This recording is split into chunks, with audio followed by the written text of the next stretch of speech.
Happy April, everyone. I'm glad spring is now here. The weather's broken. We can finally get back to work on this Dart Sport. Been laying awake at night trying to think just what I want to do for an engine for this car. I've gone back and forth several different things. I thought about doing a high winding 273. I thought about doing a big block. I could do a 400, which would be pretty cool, you know, short deck big block. I thought about a 360 because I have one in there ready to build. Thought about doing a 340, but you know, that's just what everybody else will do with this car. So I'm going to do something really out of the box. And we're going to do this. This is the Chrysler PowerTech 4.7. Not everybody's familiar with it. This is actually what succeeded the Magnum. They came out with this in the late 90s. They made it up till 2013. This is a 2013 model. It's got 10,000 miles. It's out of a 2013 Ram. We're going to do a walk around of this, let you see a little bit more of it.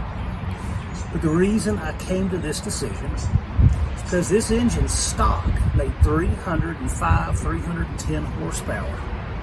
And all it's going to take for me to get this in this car, yeah, I'm going to have to hide an ECU up under the dash. So what? I'll hide it. No one will ever see it. But if I go to a drive-by-wire, get away from the drive-by-wire throttle body rather, go to one that's cable operated, and just fab up some really simple mounts, I can run this in this car. And really, without hardly spending any money, it should be pretty quick. So we'll go through this and talk about it in a little bit more detail. I'm going to put some specs up on the screen, let you guys see how close a comparison this really is. Kind of another neat thing, when you get away from working on stuff that's so ancient like the rest of this car, your manuals look like this. There's no direct connection manual for this, but there is a CD. So I can print out whatever I want to work on a sheet of paper, bring it out here, right off the CD. Or bring the laptop off, because that's how I'm going to be tuning it. So let's take a walk around to the engine. Lots of room in the back. You can see I'm still going to go back a little bit with that.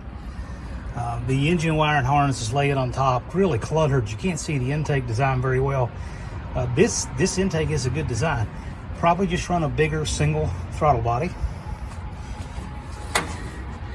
The mounts look like they're going to be a natural fit. They're obviously going to have to move them back a little bit, but I'll make that adjustment on the block and bring the mount itself forward, catch the K-frame. Came out of a junkyard in North Carolina. Kind of wild seeing those serpentine pulleys on this car, but they're going to work. Now, this engine did have some collision damage. That's why at 10,000 miles it was in the yard. So the valve cover's broken. Obviously it's going to need a timing chain and that gear, but the cam is not bent, it's straight. And that white speckled finish, that's just some lithium spray grease I put on there to keep it from corroding. But obviously I'm going to do water pump housing, some odds and ends, but the engine actually is fine. It survived the wreck just fine. These engines are, like I said, they're something like 310 horsepower. That was the rating at the 2008 revision. They have 3.66 bore, 3.57 stroke, so they are slightly over square. Yeah, parts are lightweight. The castings are really good. It's aluminum heads. There's something I didn't envision putting on this. So this thing will clean up, it'll take shape, and I think you guys will be excited to see what happens with it.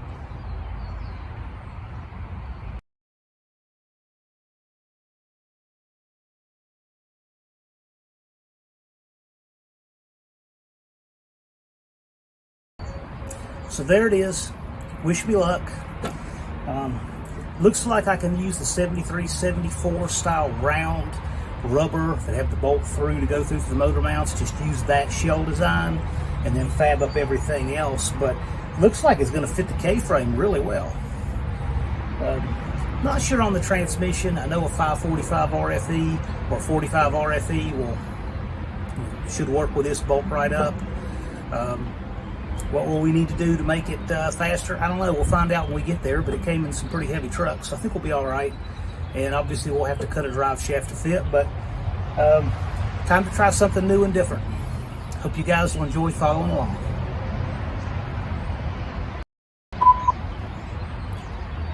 I hope you guys also didn't believe I was really going to do this.